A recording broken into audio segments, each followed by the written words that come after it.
Let's go. Yo, Full what time. is good? Yo, what's good, my people? It's your boy Ness, friends of the program. Yo, before we get started today, man, one of my boys, condolences, man. He passed away a couple days ago. I just want to send condolences to his family.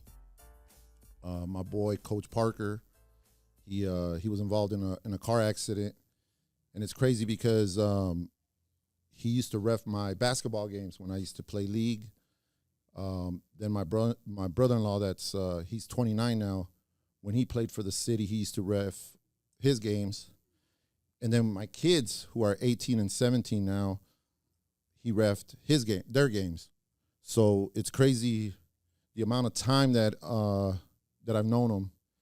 He was a staple out here, man, and it fucking sucks, man. But condolences to his family, man, and we'll see you when we get there, man. But yo, let's get to it, man. I'm so happy, man, to finally get these guys on here. I've been seeing this brand grow. First time it's the first time I get to meet them. It's dope to see people hustle, and I've seen that in you. I've seen it in your brand. So it's a pleasure. It's an honor for me to have you on today. Let's welcome my boy JP from Bricks and Mansions. Thank you, dog, for making the drive. Let me just say, bro, like, I got my topics on my phone, so if you see me do this shit, it's not because it's I'm trying to text nobody. I'm getting old and I gotta look at my shit. Today's Kobe Day, right? As you can see, we got all the Kobe merch, all the Kobe, everything Kobe. Yep. Let me ask you, man, you being from LA, what did Kobe mean to you? Man, to me, Kobe just meant hard work, dedication, not taking no as an answer. A perfectionist, man. Someone that really loved his craft, man. Yeah. Nice, yeah, man. And as far as your brand, is there anything you can take from his mentality, right, that you can apply to you and your brand? Yeah. His whole hard work, the work ethic, the not giving up. I've seen a lot of videos where he just everybody knows him for going to practice and practicing all the time, and that's my whole thing. I go to the shop and I don't stop, even if it's one shirt that I'm gonna release. That's what I'm gonna do. I never stop. I keep going. Nice. And speaking of, man, I've only known you through Instagram, right? We've done some work here and there. Mm-hmm. How did Bricks and Mansions, how did that start, and where did the name come from, Mm-hmm. and how did that come about? Bricks and Mansions was I was literally trying to go to the mall to get some gear, get some shirts, go out to a party, whatever it was. But at that time, I was really looking for motivation. I was really my lifestyle was a lot different back then, but I was trying to wear something that really represented what I was doing and was gonna help me or push me to get to that next level. And when I would go to the mall, I wouldn't really see anything out there. I wanted something to really have motivation, So one day I just told my cousin, like, hey, I'm gonna start this brand. I don't know how, and I want to learn a trade. I want to learn something that start a business from scratch, you know. Right. And I started. I was just thinking, like, just trying to see what I was doing, and then boom, I was like, brick by brick. All right, brick by brick, you build an empire. Mansion was more being an immigrant coming from Ecuador. The biggest thing here for us, for my family, was buying property, buying a home. So what bigger than a mansion, Right. Bricks and Mansions, brick by brick, you build your empire, and the goal was to buy property. So Bricks and Mansions came from that. Oh, man. And I heard you say Ecuador. Were you born out there, or you born here? I was born in Ecuador. Oh, okay. Yeah. How old were you when you came to the States? When I came to the States, I was about 8, 9 years old. Okay.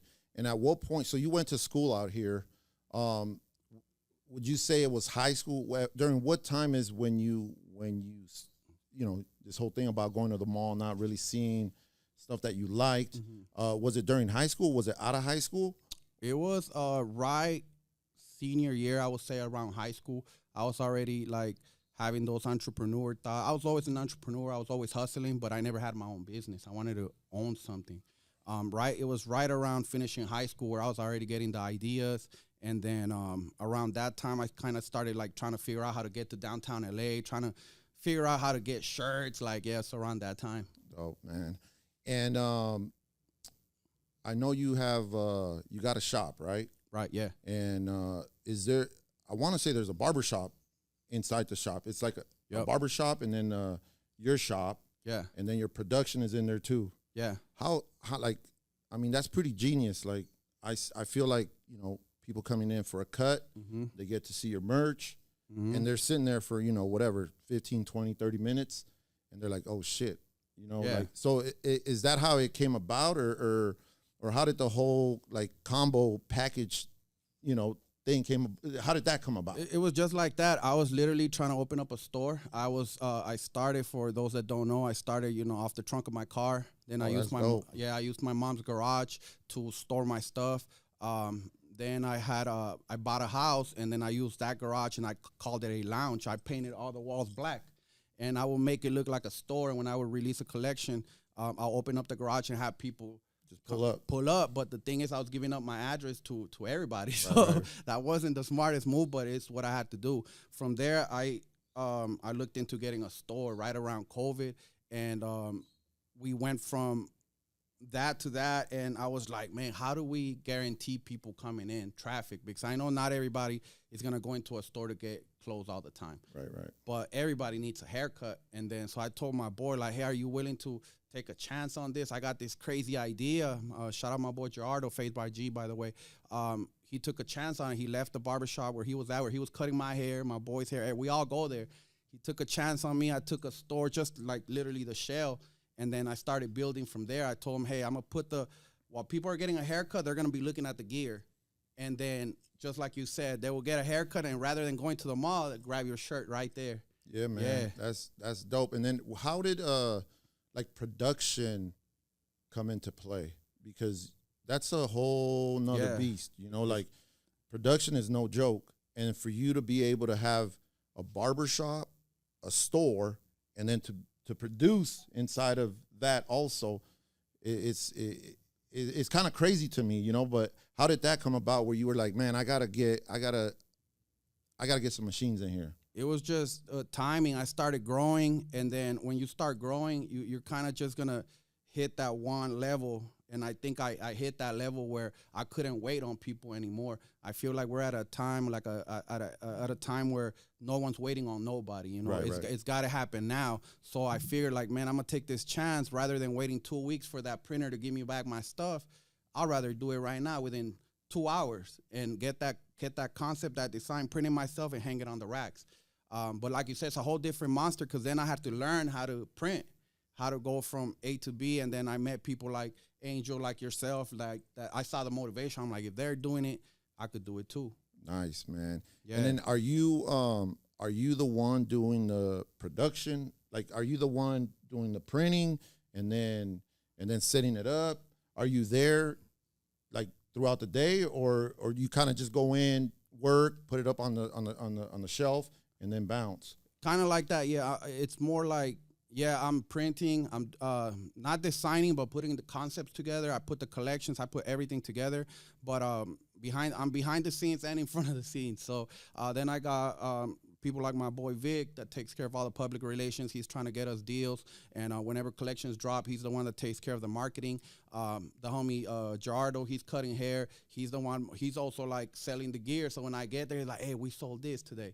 So it started with just me, but it's a team that's growing for sure. Right. Now, I heard you say collections.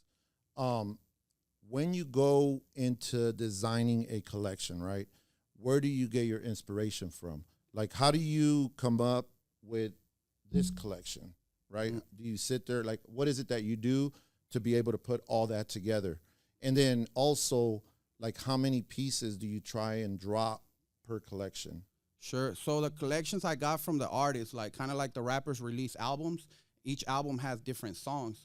So I said, man, I can't call this an album. I'm going to call it a collection. And then each song is a different piece. So it'll be 3 shirts, 2 hoodies, a pair of shorts, something like that. And it's all about my life or anyone around me. So you'll never see us print something that has nothing to do with us. So it has to be about hustling, about a life experience, anything like that. Nice, man. And then, okay, so life experiences. Do you ever, because now that you own the machinery, right? Do you ever have people come in and say, "Hey, man, I got my own brand. Can you print it for me, or can you manufacture it for me?" Yeah, so we do wholesale too. So when I'm not doing my own stuff, I'm doing things for everybody else. And kind of like there's other entrepreneurs in the area. Anyone that knows me, they'll come in and I'll show them how to get from A to all the way to Z. You know, So you're step by step. So I'm also doing wholesale when I'm not printing my own stuff. I'm more than happy to help the next entrepreneur get their brand going. How did it feel, going from your garage, right, to actually getting the keys to a shop and seeing like a blank canvas, right? How did that feel? Man, it was surreal. I still have the picture where I literally put my phone like against the wall and I put the timer on and I took a picture and it's just dirt behind me and the wall's all messed up. Like, I couldn't believe it. I was there by myself. I didn't have anybody to take a picture of me or anything, but I was like, man, I wanted to soak up that moment, but it was a dream come true. But then the next stage, you got to get going from there. Yeah.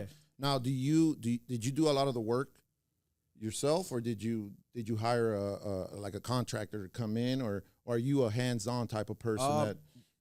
When it comes to like building things at the shop, I do hire contractors or whoever I see come help me out. Like for today, we had somebody install like racks at the shop, so I had somebody else come in. If any of my boys could do it, my boy Vic, he'll get on and start helping me out. Before we reach out to somebody else, spend money, we try to do it in-house. So how many, how big is your shop? 500 square feet. Oh, damn. It looks bigger, like in the videos. It's long, that's why. Oh, all right. Yeah. All right. And you're able to cut hair in there.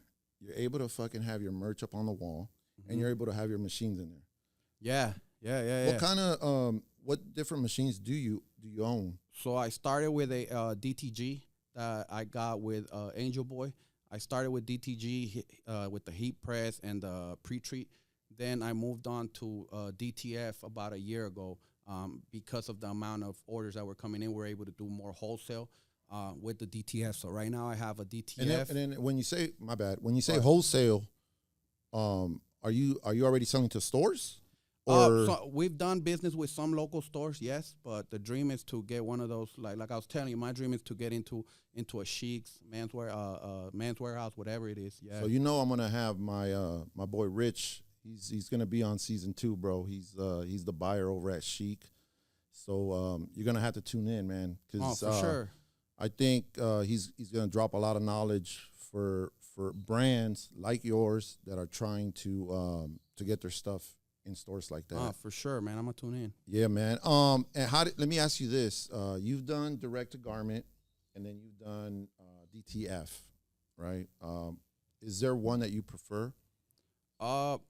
The DTF, man. As of right now, I prefer the DTF because it takes less time, and you could literally do an order within an hour or so, where DTG is more of a process. So I explain to people you got to pre-treat it, then do the heat press, then print it, and then put on the heat press again. So it takes a little bit more time. Right, with the DTF, you're good to go. You print that roll, it's a wrap. Are you still doing DTG though, or yeah, I have it, but I moved it from the shop into my garage. So, okay. Yeah. Do you do embroidery too? Yeah, we have an embroidery machine too. Okay. Yeah. And then do you offer services? Do you offer services for, let's say, someone like me, like, hey, I need 100 hats, with this logo on them. Do you guys do that too? So what I'm doing right now, I'm still mastering that machine. So until I master it, I'm not doing it. But I got a lot of people that reached out already. But I want to master it. Like with the printing, once I master that machine, then I'm able to do it. But yeah, so once I get that one going, then it's a wrap. We're gonna offer that wholesale too. Let me ask you, man. Like, how many designs do you think you have in your vault? At this point, like over close to 100 or over 100, I would say. All right. Out of that 100, which one do you think which one would you say has been your best selling piece? Off the top of my head, I would say the Kill 'Em with Success. That one was till this day, man. It's one that everybody could relate to. And it was that was part of a part of a collection, It was right? part of a collection, yeah. Oh, okay. Yeah. So everybody, so people were digging that one. Yeah, it was a royal blue hoodie. Kill 'Em with Success was right. No, the Bricks and Mansions, the Hustlers, and then in the back it had Kill 'Em with Success. And I think everybody it just gravitated to everybody, man. You know, I've seen pictures and videos of your shop, and it looks familiar, Yeah. right? Do you want to say like, is Scarface like? Is that one of your top, like one of your favorite movies? Yeah, it's one of the top 5, I would say, for sure. Okay. Yeah, I go to that one a lot. Yeah. All right, yeah, man. So I'm starting a new. It's like a new segment, you know. As we continue with the show, I always want to improve. You know, I sit with Mike. I sit with other people that hit me up. You know, just trying to get feedback, trying to get better. You know, trying to make the show better for the viewers, for the listeners, right? I feel it. So I'm starting a new segment, man, and I'm gonna start off with you. You know, my brand, Retro Kings, like I feel like it's built on 5 elements. Mm-hmm. It's business, right? It's design. It's movies, and usually like gangster movies, right? Because that's where I get my inspiration from. Sports, mainly basketball, and music. Yeah. Right. And you know, mainly hip hop. I'm gonna ask you a few questions. Yeah. Just so that, you know, we get to know you a little bit better, because For sure. you're kind of like in the same, you know, your culture, the culture you've built for Bricks and Mansions is similar to what I've done with Retro Kings. When it comes to business, can you give the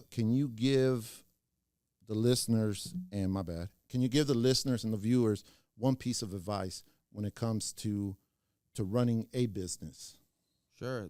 The biggest one is not giving up, man. I see a lot of people that start something, they're excited, and they try to be perfect. And then when it doesn't turn out the way they thought or as fast as they thought it was going to, you know, blow up, they give up. So if you stick to something, do something that you love, and don't give up, man. Don't give up. It will happen. You just got to keep going. How have you seen that? You know, have you experienced that yourself? How long have you had Bricks and Mansions? Bricks and Mansions I've had for about 8 years, going to 8 years. Okay, nice. Yeah. How much of that have you experienced with Bricks and Mansions? I think every year, man, every month I would say, because you go through a lot of things in life, and you know things happen in your personal life, in business. Some months you're up, some months you're down, but you got to keep going. You know, my whole thing is always, and I tell anybody that's around me, you just can't stop. If you really love something, you can't do it just for the money. You just got to keep going, and that's my thing. Like when I drop something, is to provide motivation, and I think that's something that you need, you know, on an everyday basis. One thing I'm seeing from you a lot more now is the content that follows your collections. Mm-hmm. So when you're dropping a collection, I see the content that follows. And have you always been okay with being in front of a camera? No, I wasn't, and it goes back to not giving up. I had a point where I was really gonna give up. I had went from my mom's garage into I bought that house, and I went, and I was in that garage. I didn't know what to do. I had bills coming in. I had a lot going on, and the clothing, I was just like, how am I gonna keep it going? So I kind of, out of that stress, I was just like, man, what am I gonna do? So I kept it pushing. You know, I was like, man, I'm not. If this is gonna work out, I gotta get in front of that camera and really introduce myself, and I gotta post. And I'm gonna repost it this week, where I'm like, hey, my name is JP. My company's Bricks and Mansions, and I'm here to provide motivation. Man, pull up to my house. I got a collection dropping. And when I did that, people felt it, and then they started coming to my garage, man. And it gave me that energy, and I kept it going. Man, that's crazy, dog, that you actually have people pulling up to your garage. Yeah. Like I know, you know, I've had shops with like 20 employees, like big ass shops, and I've worked in my garage, but we only produced in my garage, and then I shipped Like Yeah. I never had anybody like really just pull up. That's crazy to me, man. All right, let me ask you this. When it comes to design, right, which is another element, which is my biggest element. That's like my for sure. favorite element. Let me ask you this. Is there a brand that when it comes to design, right, Yeah. that you can collaborate with? Like what brand would it be, and like what kind of design they're gonna give it to you? Like we're gonna collaborate, but you're gonna design it. So who would it be, and what would you try to design? Let me see, man. I would do it with the Diamond Supply Co. I like them. I like their whole culture and what they did, especially at a point in time. I was really into those shirts. I remember everybody was trying to grab a shirt, and they were at a store at the mall too, I remember. And I would definitely want to put that Hispanic hustle and what we represent with what they do, because I know it's going to reach two different markets. Right. You know, it's crazy. I saw we saw, me and my son, we're going to Seattle, and we're just taking, a regular flight up to Seattle last December, and he was on the plane. Oh, damn. Yeah, he was Nicky Diamonds. He was on the plane. I told my son, I go, hey, you need to go over there and you need to go over there and chop it up with him. Yeah. So he tried, but man, that dude was in and out. He was gone. I bet. So it would be Diamond Supply. Yeah. Right. And you know what? They've been around for a minute. Yeah. Those guys, when it comes to longevity, they've done it right, man. And, I'm not sure if they still got the store over on Fairfax. I think that's where they had it. I remember they had a store. I'm not sure they still got it. But yeah, he's been around, man, and he's a true OG in the game. All right. When it comes to movies, I know we touched on Scarface. Yeah. Right. Like, let's say, what movie would you want to star in if you could go back to any movie? Okay. Right. What movie would it be, and what kind of character would you want to play in that movie? Man, I'm gonna keep it real. Wolf of Wall Street, man. Wolf of Wall Street really represents somebody that comes from nothing, knows absolutely nothing into what they're gonna get into, but they're gonna do it because of the money, the hustle. And if you see that movie, you really see this dude just go from having nothing, like him and his girl, and then of course a lot of shit happened in between. But right. Wolf of Wall Street, man, is one of my go-to. He bullshit a lot, yeah. But yeah, he definitely did hustle, man. Yeah, and that is one of my top movies too. It's top 10 for sure. Yeah, that's a really good movie, man. Would you want to play that character? Nah, man, he wild, but the whole story behind it, I see it. But another one is I think Money Never Sleeps, I believe, which I think is that one. Money Never Sleeps. Yeah. That one. Dope. That one too. Yeah. Nice, man. All right, let's keep it moving, man. When it comes to sports, is there a favorite? I don't know if I've ever seen you really like talk or post anything in regards to sports, but is there a sports team that you rock with? Yeah, for sure. Lakers. Everything LA, I rock with. Lakers is definitely there. You gonna go to any games? Yeah, I try to go at least twice, man. I'm really busy, but I try to make it to whatever game. I'm not even, how people like try to pick out whatever the game there. I just, man, if I can make it, I'm gonna go to the game and just have a good time. Let me ask you this: who's your all-time favorite Laker?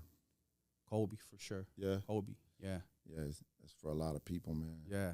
What do you think? What do you think about the statues? Like now he's got two of them. What do you think about him? I think they represent LA. They represent who he was to the culture, to the people, and it gives something for it gives people a place to go pay their respect. I think it's big in LA, man. So I think we need to have him. Yeah. And I know he's getting. I don't know if he's getting another one or a couple more, but he's going to be up there. He's going to be the one with the most. He is. The one thing I don't like, man. I'm just going to be real. It's like when it comes, and not just his, but all the statues, for some reason, man, like they just don't get them like right.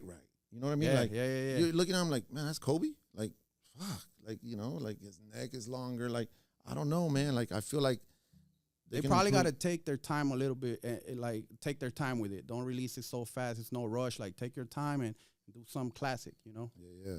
So Laker Nation. When it comes to music, what type of music is on your playlist? For me, man, anything motivational, man, anything with a story behind it. I always ask those questions. Like, I'm not really into the turn up shit, and I'm into the motivation, the shit that has a story behind it. Like I used to listen to a lot of like Meek Mill and shit, Nipsey Hussle. Like, Let me ask you this. yeah. Let me ask you this. Say you were a boxer, right? And you're the biggest fight of your career, and you're in Vegas, and you're coming out to the ring. Like, what song is going to be playing when you come out of that tunnel? Easy, man. Classic. Eye of the Tiger. That song plays. I'm not losing. I'm winning. Just Yeah, that's what's up. That's what's up. That's what's it up. wouldn't be rap. It would be a classic. Yeah, man. Let me ask you this, man. Bricks and Mansions, right? Where do you see yourself, like your brand, 5 years from now? 5 years from now, I see the team getting bigger.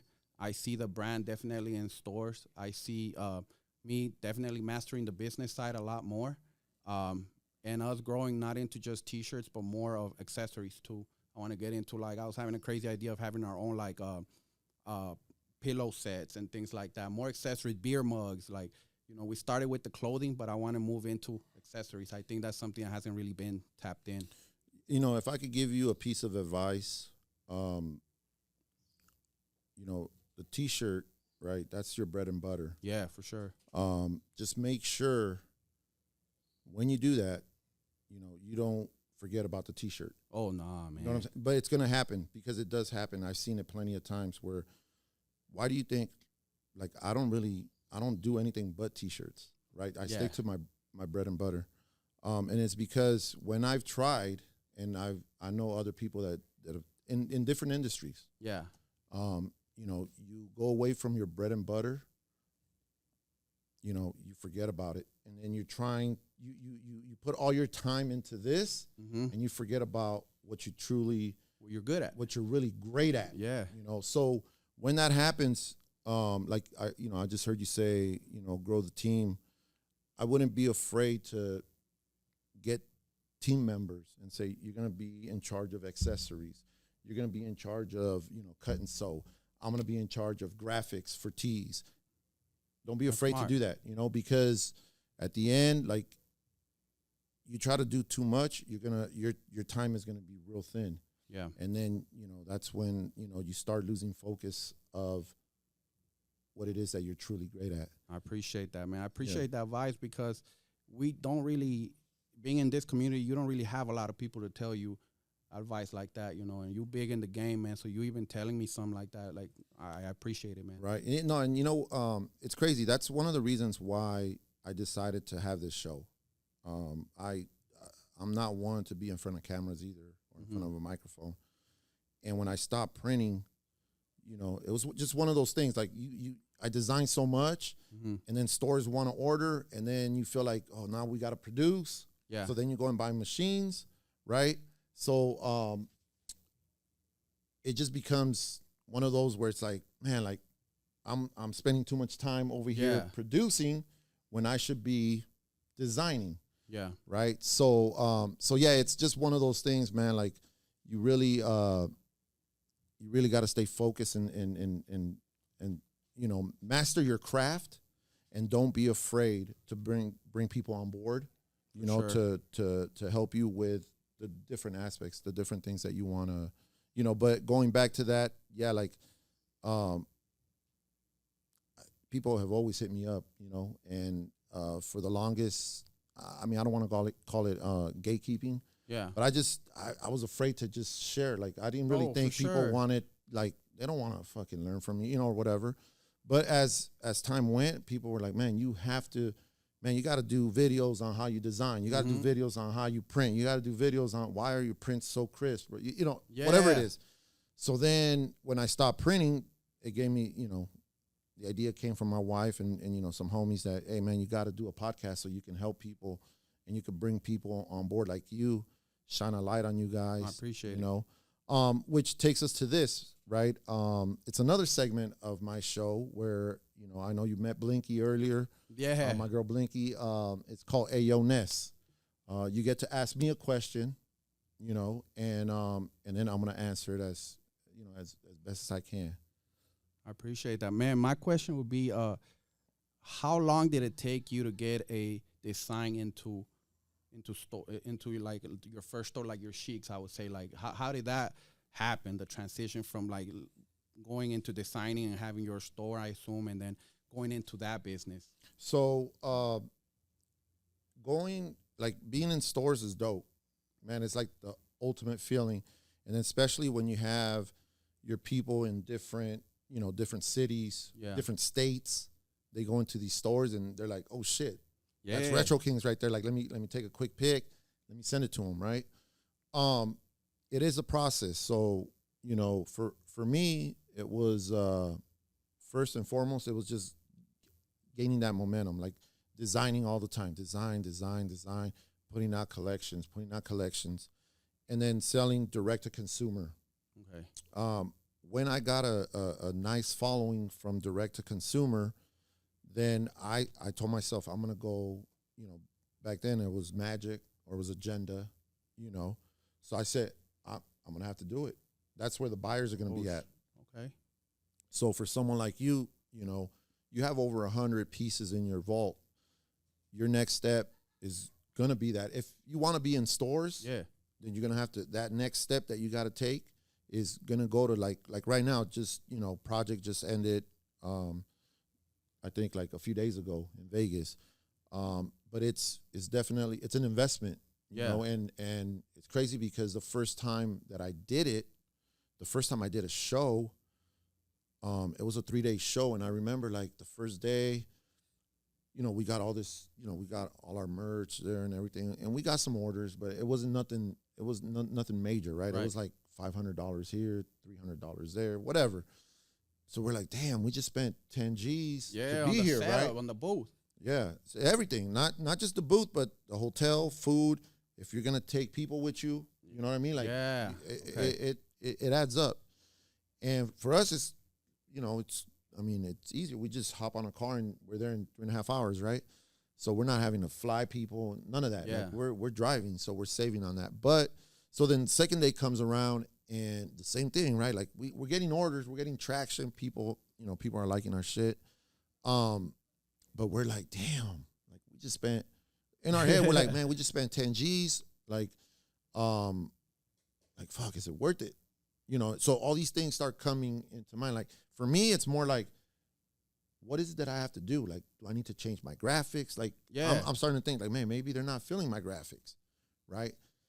And third day comes, bro, and same thing, boom, boom, boom. Like, you know, we're getting orders, and then finally a store from Japan, right?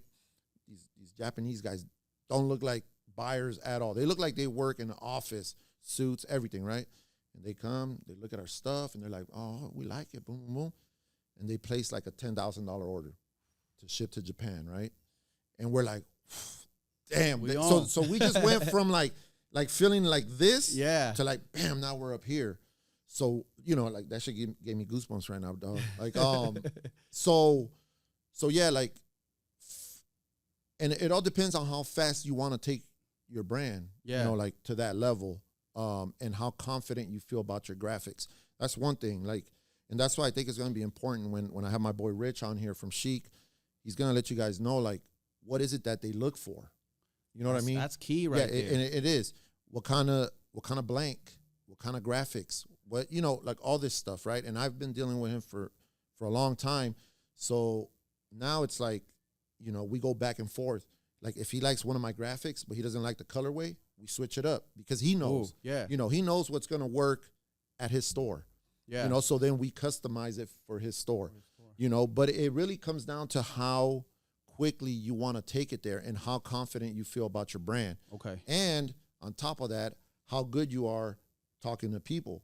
Because the first time I went there, bro, I'm not the type to be out there boom, boom, talking to people, right? I think it took like 2 or 3 shows before we got a salesman. You know, we saw, you know, at the time, like we're looking at other brands, how they were maneuvering, and we saw this dude like just out there like grabbing, like boom, look, check this out, boom, like, and we're like, that's what we need. Okay. And we hollered at him, and eventually he came on board, and I'm going to tell you a crazy story. He came on board full time to work for my previous brand. It was The Freshness. And we sent him to Chicago to do a show, right? He's a Miami guy. Like, he lives in Miami. We fly him out to Chicago. I send him a whole bunch of samples for him to take to Miami, right? I mean, to take to Chicago with him. Fucking UPS loses them. They don't know where my samples are, right? And it's like he leaves tomorrow, right? And he's like, fuck, man. So he's like, don't even trip. He's like, this is how good, like, this is, when I say, like, you got to be confident, right? This is how good, that's his gift. His gift is selling merch. He's like, don't even trip. I got it. I got the catalog. People know your brand already. Don't even trip. Watch. So he goes to Chicago. His booth is empty, bro. Like, it's just a shell, right? Yeah. But he's got the catalog, and people already kind of know the brand, and he's out there. He's like, yo, have you guys heard of the Fresh? And he just makes it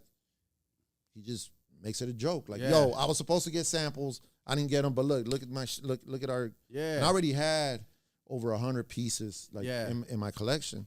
And bro, tell me why he doesn't come back with like $150,000 worth of orders with no samples. Like, people didn't get to see anything, nothing. They just looked at the catalog, like, yup, dope. All right, boom, boom, boom, and they placed orders. So yeah, that's his gift. So again, like, for you, the next step, something like that. Okay. Just, if you're good at that, fucking great. But if you're not, if you're more behind the scenes like I am, because that's how it was. Like, I would let him run the show. Okay. I'm just in the back. And then he brings them in, and he's like, oh, by the way, this is Ness. He's the owner, boom, boom, boom. And then I get comfortable talking to him. But he's already brought them in. He's already done it, yeah. So that's very important, because people are not just going to come to your booth.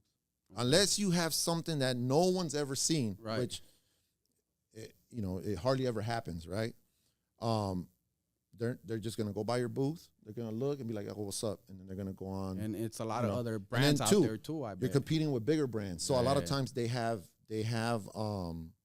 appointments with these bigger brands. Oh. So if they're going to make time for you, you have to be out there like, yo, check it out. Boom, boom, boom. This is what I got. Real quick, because they do make appointments. Pretty much one shot. Yeah. So you do get one shot. And so it's important, like if and when you decide to do that, to cross off all that, make sure your merch is on point. Okay. And you have it with you, make sure you have people. You have doesn't have to be a big team, small team, but people that are gonna have a job once you get there. Someone's gonna talk, someone's gonna take orders, and then eventually you're gonna see it, man. And again, it's that whole thing, like you were saying, not giving up.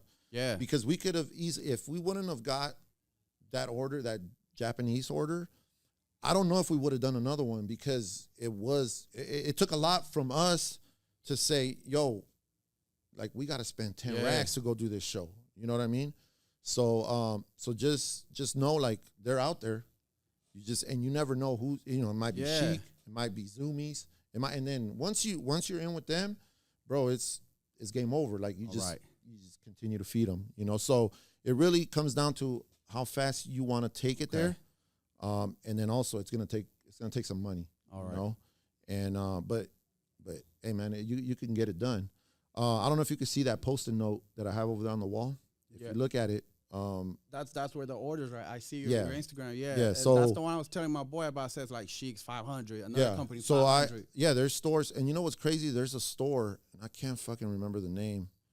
They don't have any out here on the West Coast, but we were in Arkansas visiting some family, and we went to the mall, and we went to the store. They have like 1,500 stores. Damn. This store, I forget the name, but I was like, and I told my son, I was like, damn, this is a store, like, we should be in the store.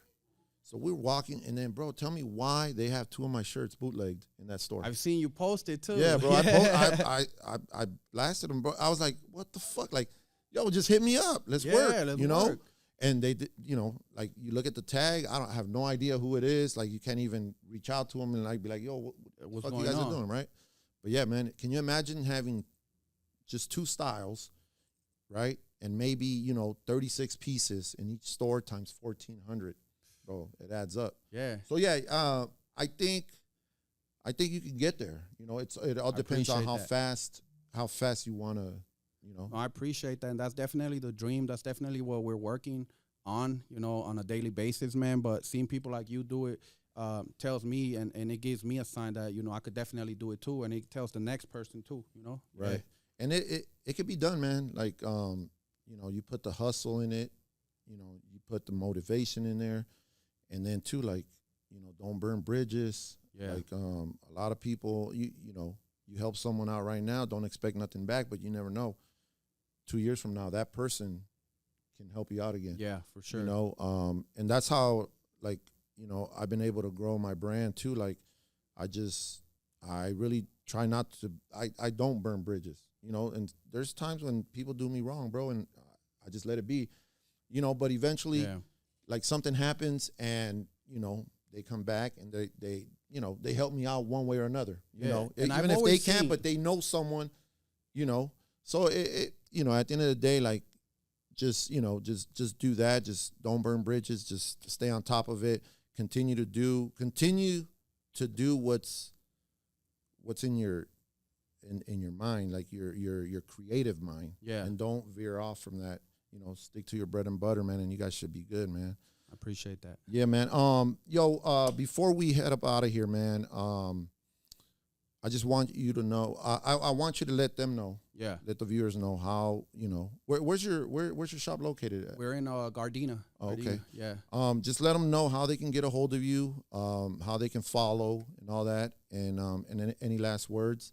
And then we'll be up out of here, man. I appreciate I know you got like a 2-hour drive, dog, so I appreciate you coming out here too, man. Nah, man, first things first, man. It's an honor being here, man.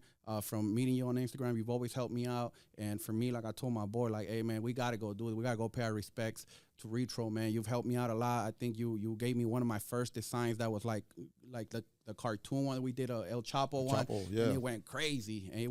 And I just had to come meet you and really see the wall. If you notice when I got here, I touched the wall. I'm like, man, because my shop has this same design. And that's how much of a fan and respect I have for you, man. But my message to everybody is not to give up. If you have a dream, chase your dream, and don't put no time limit on it. Just keep working on it. You can find us on Instagram at Bricks and Mansions and online, bricksandmansions.com, man. I appreciate it. No doubt, man. Thank you so much. To the next one, man. And, hey, yo, appreciate it, man. And thank you. Make sure you guys follow. Make sure you guys comment.